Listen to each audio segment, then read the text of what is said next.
Olá! O tema da nossa aula de hoje são os espelhos esféricos. Observe, nós vamos ver uma animação, como é que se obtém um espelho esférico. Então imagine pegar uma calota esférica, isto é, uma parte de uma esfera. Pega-se uma bola e traça-se um plano septando essa esfera. Por exemplo, quando a gente vai chupar uma laranja e corta aquilo que chamamos de uma cuia. Observando então as curvas de um modo geral, podemos notar que em vários tipos de curva, isto é, cilindros, cones, parábolas, nós podemos ter superfícies refletoras. Vocês se lembram, o dióptro pode ser plano ou curvo. Se for um espelho, ele tem um poder refletor aproximadamente igual a 1. Também, lembre-se, um espelho plano, representando a figura geométrica do plano, ele é igual dos dois lados. Mas uma curva se caracteriza por ter duas faces, uma face interna, a outra face externa. A face interna da curva é chamada a face côncava. A face externa da curva é chamada de face convexa. Como nós dissemos no início da aula, nós vamos estudar os espelhos esféricos. Isto é, de todos os espelhos curvos, vamos nos interessar apenas aqueles espelhos, isto é, aqueles dióptros curvos, bons refletores, calcados sobre a superfície de uma esfera. Observe então, na nossa animação, a situação das faces côncava e convexa. Vamos começar então apresentando os elementos dos espelhos esféricos. Primeiro elemento, o centro de curvatura. O centro de curvatura do espelho esférico representa o centro da calota, isto é, da esfera que deu origem a esse espelho. Segundo elemento, o raio de curvatura. O raio de curvatura é o raio da calota, isto é, da esfera que deu origem a esse espelho. Terceiro elemento, a abertura do espelho. A abertura é representada pelo ângulo entre os raios limítrofes da porção física que representa esse espelho. Observe que nesta situação nós vamos fazer uma particularização. Para nós serão considerados os espelhos físicos até uma abertura de 10 graus. Lembrem-se, em termos de matemática, quando nós temos um ângulo pequeno, isto é, um ângulo considerado até 5 graus e 30 minutos, nós temos uma aproximação entre o seno e a tangente. Vocês verão daqui a pouco que é o que nós usaremos aqui. Então, por isso, faremos a aproximação de Gauss, isto é, considerando a abertura desse espelho até 10 graus. Carl Friedrich Gauss nasceu em 1777 na Alemanha. Ao longo de sua vida, destacou-se por seus estudos sobre a propagação das ondas luminosas e sobre os campos elétricos. Mas ele não foi só físico, não. Também foi matemático e astrônomo. Ficou conhecido como o príncipe dos matemáticos. O próximo elemento é o vértice do espelho. Quem é o vértice do espelho? É o ponto médio da calota que representa esse espelho. O nosso próximo elemento é o eixo principal. Quem é o eixo principal? É a reta que passa pelo ponto C e pelo ponto V. Isto é, passa pelo centro de curvatura e pelo vértice. Mais uma vez, vamos lembrar da matemática? Existe uma reta única, e apenas uma, que passa por dois pontos distintos. Então, o eixo principal é único, isto é, não existe outro no espelho. O nosso próximo elemento são os eixos secundários. Observe, eu só tenho um eixo principal, porém eu tenho infinitos eixos secundários. O que são os eixos secundários? São todas as retas que passam pelo centro de curvatura. Evidentemente, estamos excluindo aquela que passa simultaneamente pelo centro e pelo vértice, que já definimos como eixo principal. O nosso próximo elemento é o foco. Esse ponto é o foco ou foco principal. Geralmente, fala-se apenas foco. Ele representa o ponto do eixo principal, médio entre o centro e o vértice. Observe, este ponto, ele é único porque o eixo principal é único. O nosso próximo elemento é focos secundários. Observem, focos secundários são pontos dos eixos secundários. Vocês se lembram, eixos secundários existem infinitos. Portanto, focos secundários existem infinitos. Cada eixo secundário tem o seu foco secundário, correspondendo ao ponto médio entre o centro e a calota. O nosso próximo elemento é a distância focal.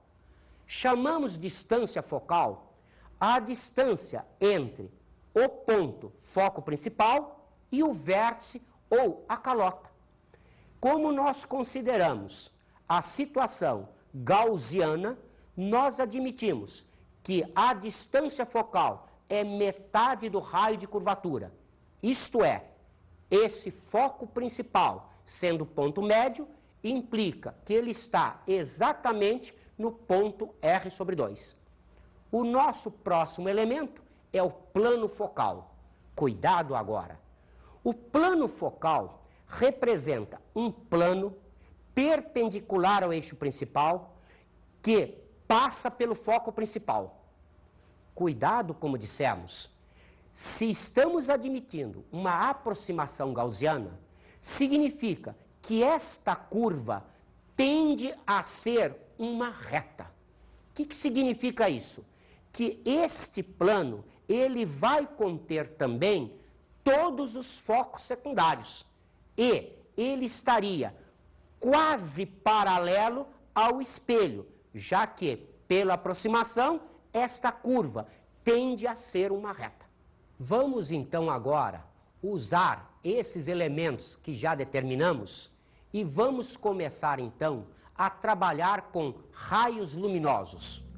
Vamos considerar os raios notáveis.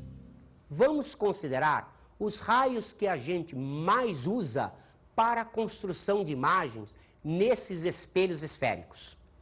O primeiro raio notável nosso é o raio perpendicular ao espelho. Observe, esse raio, se ele é perpendicular ao espelho, significa que, sendo o espelho considerado uma calota, parte de uma esfera, este raio, ele passa obrigatoriamente pelo centro da calota, pelo centro da esfera. Vocês se lembram, já estudamos isso.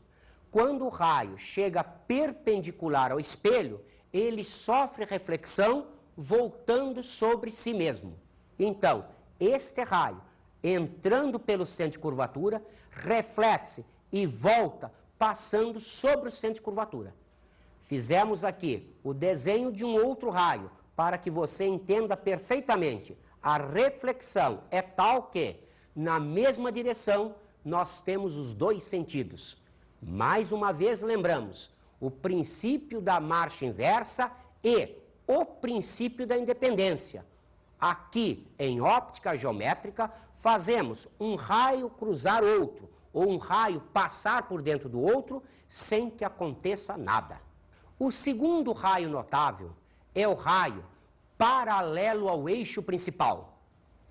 Este raio, como você pode ver, ele, entrando paralelo ao eixo principal, sai passando pelo foco, ou foco principal. Mais uma vez, lembramos a vocês, o espelho é gaussiano, isto é um espelho de pequena abertura. Se você considerar um espelho de grande abertura, você verá que esse raio não passa pelo foco principal.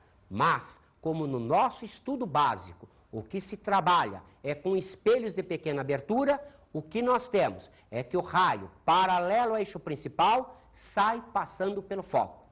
Vale princípio da marcha inversa, isto é, se o raio entrar pelo foco principal, ele sairá paralelo ao eixo principal.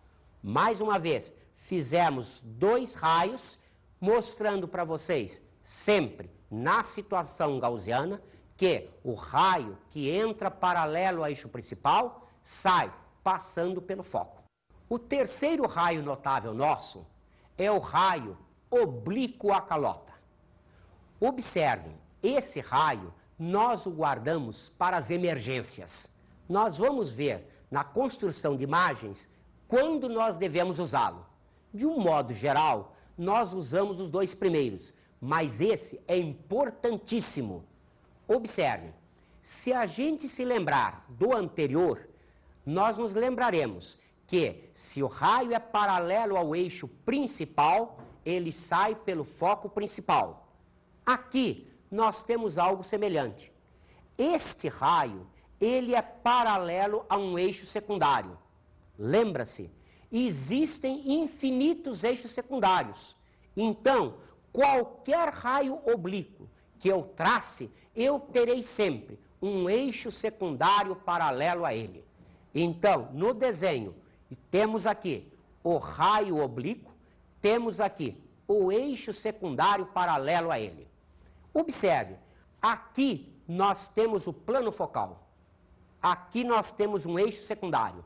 Se o plano focal contém todos os focos do espelho e o eixo secundário contém um foco secundário, este ponto, que representa a intersecção do plano focal com o eixo secundário, este ponto é o foco secundário correspondente. Então, o raio que entrou paralelo a este eixo secundário, ele sai passando por este foco secundário. Vamos então, aproveitando agora que já conhecemos os raios notáveis, fazer a construção das imagens nos espelhos esféricos, côncavos e convexos. Observe, vamos usar os raios 1 e 2, guardando aquele raio oblíquo para as nossas emergências. Então, primeira situação, vamos analisar um ponto fora do eixo principal. Imaginemos um ponto luminoso P, dando um feixe incidente nesse espelho. Lembram-se, feixe incidente caracteriza ponto-objeto. Como esse feixe é divergente, esse ponto-objeto é real. Observe, este é o raio que passa pelo centro de curvatura. Então ele sofre reflexão, voltando sobre ele mesmo. Este raio é o paralelo ao eixo principal. Ele sai passando pelo foco. Notaram? O feixe emergente está aqui. Ele é emergente convergente, caracterizando, então, este ponto, P', como sendo um ponto-imagem real. Observem, ponto-objeto real me deu ponto-imagem real. Vamos, então, agora, repetir a situação vista anteriormente, mas para um espelho convexo. Então, outra vez, temos aqui o ponto luminoso P gerando um feixe incidente nesse espelho, divergente, significando P é um ponto-objeto real. Observe, este raio, cuja direção passa pelo centro, reflete sobre si mesmo. Este raio, que está paralelo ao eixo principal, sofre reflexão, de maneira que a direção do raio refletido passa pelo foco. Perceberam? O feixe emergente é este. Se o feixe emergente é este ponto conjugado ao feixe emergente é o ponto imagem. E o feixe emergente é divergente. Lembrando-se daquela nossa tabela, feixe emergente, divergente, caracteriza um ponto imagem virtual. Então observe, nesta situação, um ponto objeto real gerou um ponto imagem virtual. Vamos agora imaginar um ponto que está, entre aspas, lá no infinito. O que significa ele estar no infinito? Que ele conjuga um feixe de raios paralelos. Vocês se lembram da nossa tabela? É o ponto objeto impróprio. Se ele conjuga um feixe de raios paralelos, obrigatoriamente este raio vai passar pelo foco, este raio vai passar pelo foco. Ele vai conjugar uma imagem pontiforme sobre o foco. Observem que o ponto objeto impróprio gera um ponto imagem real no foco. Vamos ver o que acontece em termos de espelho convexo? No espelho convexo, a situação é similar. Observe, eu tenho, outra vez, um feixe paralelo, caracterizando um ponto objeto impróprio, e como tal, este raio, sendo paralelo ao eixo principal, tem o raio refletido, uma direção passando obrigatoriamente pelo foco, caracterizando aqui, nesse ponto, a imagem desse objeto impróprio. Observe que o ponto objeto impróprio vai nos dar um ponto imagem virtual exatamente sobre o foco. Vamos agora, então, construir as imagens de objetos. Como nós já fizemos lá no espelho plano, consideramos um objeto através de seus pontos extremos. Então, vamos repetir aqui a mesma coisa. Vamos fazer a imagem dos pontos extremos desse objeto. Vamos pegar, por exemplo, um objeto a uma distância finita. Aqui está o objeto, caracterizado por uma seta luminosa, com os pontos extremos A e B. Como já foi visto nesta aula, o ponto luminoso A vai nos dar, obrigatoriamente, um ponto imagem fora do eixo principal. O ponto B, como ele contém um raio que passa pelo centro, tem que voltar sobre ele, vai nos dar uma imagem B', obrigatoriamente, sobre o eixo principal.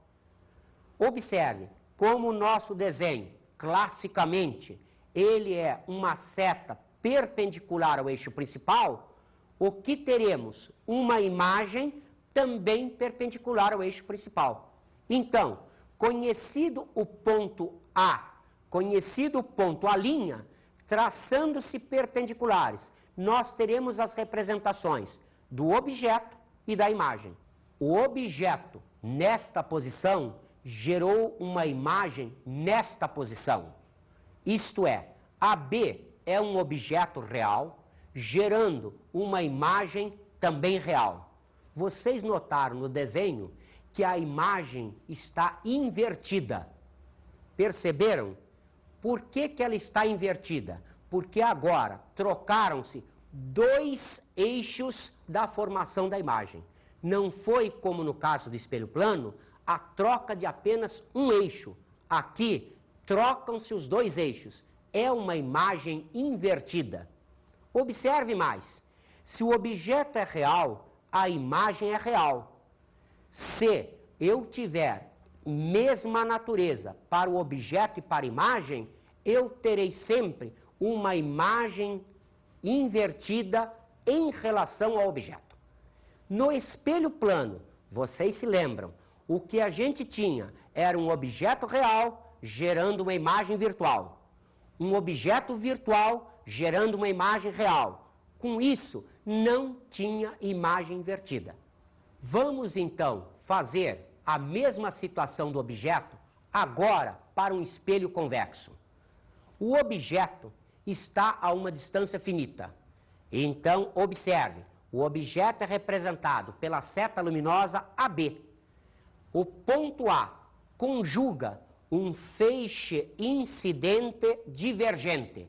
Lembrem-se, feixe incidente divergente caracteriza o ponto A como ponto objeto real. Após reflexão, teremos esse raio e o raio que volta sobre si mesmo. Então, a linha é ponto-imagem referente ao objeto A. Observe, então, que, mais uma vez, o ponto B' está sobre o eixo principal, porque o ponto B está sobre o eixo principal. A imagem formada será a linha B'. Perceberam que essa imagem, primeiro, ela é virtual porque o feixe emergente é divergente. Segundo, observaram que ela é direita em relação ao objeto?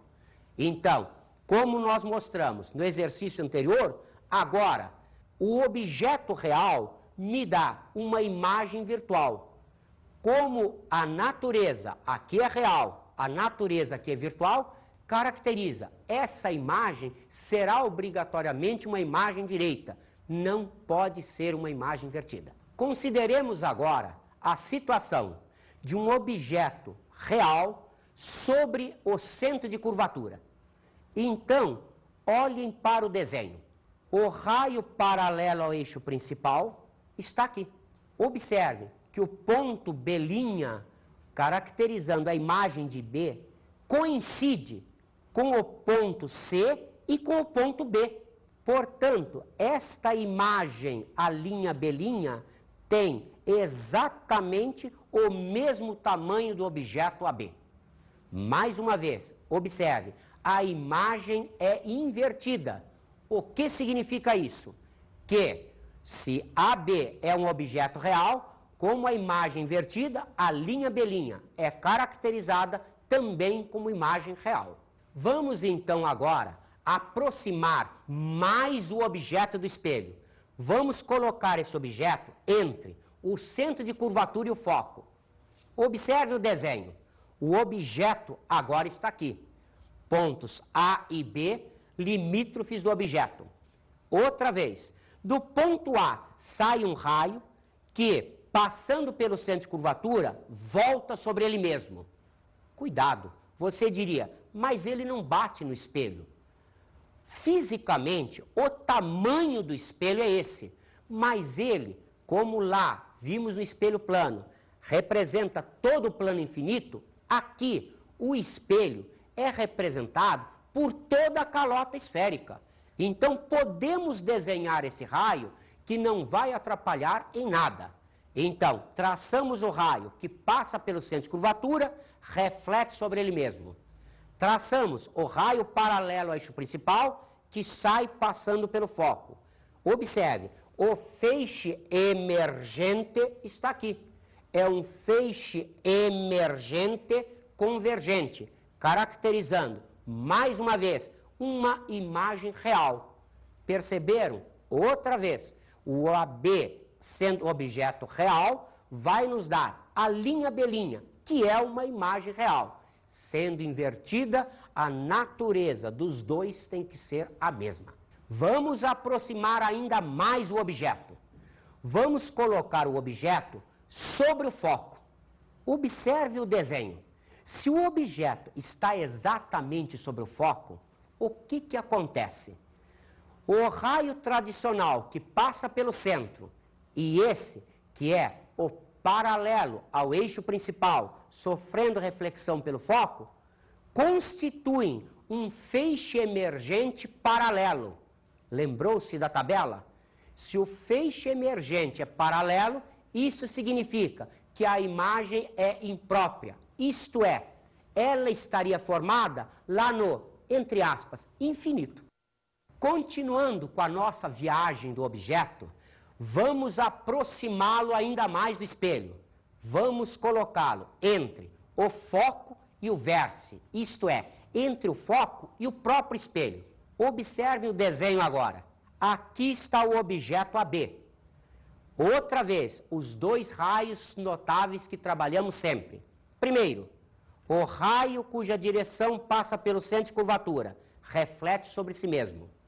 O raio, paralelo ao eixo principal, sai passando pelo foco. O feixe emergente está aqui. Ele caracteriza o quê? O ponto imagem. Como ele é um emergente divergente, observaram? Esta imagem, ela é uma imagem virtual. Então, nesta situação, o objeto real AB nos deu a linha B', uma imagem virtual. Mais uma vez, lembramos a vocês, sendo as naturezas distintas, nós temos a situação clássica, que a imagem será obrigatoriamente direita. Talvez as garotas se lembrem dessa situação perfeitamente. Isso é que é usado como espelho de maquiagem. Quando uma garota coloca o seu focinho perto do espelho, a gente observa lá no fundo do espelho a imagem direita e aumentada, para poder fazer facilmente a sua maquiagem. Vamos colocar o objeto mais para frente um pouquinho, isto é, colocá-lo, entre aspas, atrás do espelho, caracterizando um objeto virtual. Observemos a imagem. Agora, este feixe é o feixe incidente. Se este feixe é o feixe incidente, ele caracteriza isto como um objeto virtual. Observe, ele é incidente convergente. O raio que passa pelo centro de curvatura reflete sobre si mesmo. O raio que entra passando pelo foco sai paralelo ao eixo principal. Então, este ponto A' será a imagem do ponto A. Perceberam que agora o feixe emergente é convergente? Se o feixe emergente é convergente, caracteriza a imagem A'B' como real. Outra vez, mostramos para vocês, naturezas distintas implica obrigatoriamente imagem direita em relação ao objeto. Vamos então agora determinar as equações dos espelhos, isto é, as equações matemáticas que nos permitirão resolver os nossos exercícios. Vamos pegar uma situação geral, alguma daquelas que vimos nos desenhos clássicos anteriores. Observem, O é o tamanho linear do objeto AB. I é o tamanho linear da imagem A'B'. P é a distância do objeto até o espelho. P' é a distância da imagem até o espelho. X é a distância do objeto até o foco. X', distância da imagem ao foco. E F minúsculo, a distância focal. Observando a semelhança de triângulos ABV, A'B', constatamos que imagem está para objeto, como P' está para P. Observem, nós aqui não vemos necessidade de colocação de sinal. Isto são módulos, são distâncias. Então, a imagem está para objeto, como P' está para P. Observem, por exemplo, que se a gente pegar os triângulos semelhantes AGVF, A'B', observada que é a condição gaussiana, nós podemos escrever imagem está para objeto, como P' menos F está para F. Lembrando que imagem sobre objeto é P' sobre P, podemos escrever a expressão nessa forma. Ou, multiplicando os termos, tirando do denominador, fica P'F igual P' menos PF. Ou, dividindo-se todo mundo por P'F, não sendo um termo nulo, não atrapalha o valor da expressão, fica 1 sobre P igual a 1 sobre F menos 1 sobre P'. Ou, passando o termo P' para o outro lado, fica 1 sobre F igual a 1 sobre P mais 1 sobre P', chamada a equação de Gauss. Esta equação apresenta uma convenção de sinais.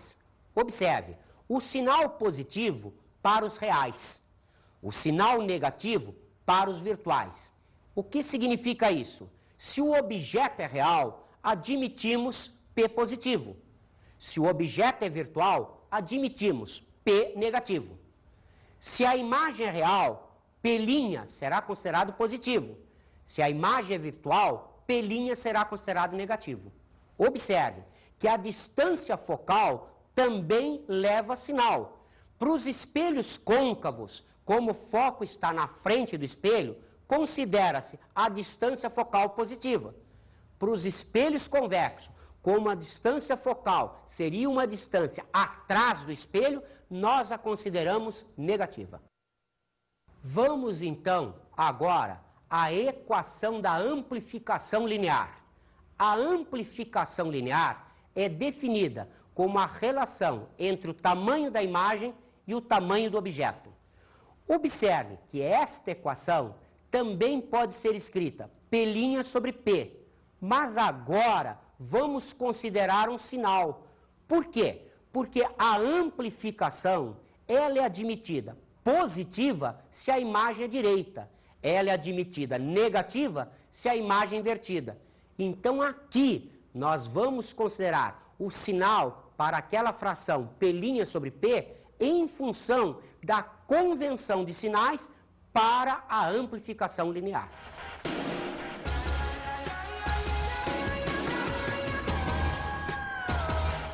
Uma boa dica para você é observar o espelho convexo.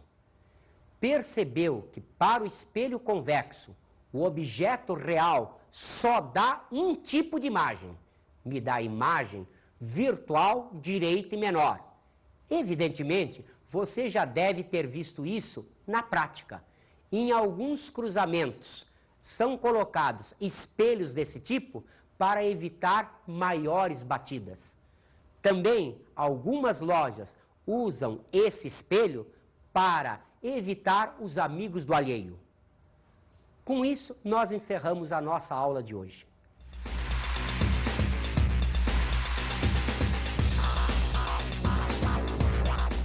Na aula de hoje vimos os espelhos esféricos. Lembre-se, côncavo e convexo não são tipos de espelhos curvos, são as faces de qualquer espelho curvo. Falamos sobre os raios notáveis. Observe, os nossos raios mais usados são os raios perpendicular à calota esférica, isto é, passando pelo centro de curvatura, e o raio paralelo ao eixo principal. Estudamos a construção de imagens. Na construção de imagens, sempre trabalhamos com apenas dois raios. Observe, matematicamente, um ponto é determinado pela intersecção de dois raios. Pode, se você quiser, usar mais, mas não precisa. E aprendemos a equação dos espelhos. A demonstração das equações dos espelhos é acessória, mas lembre-se, se você precisar demonstrar, deve usar sempre semelhança de triângulos. Bons estudos!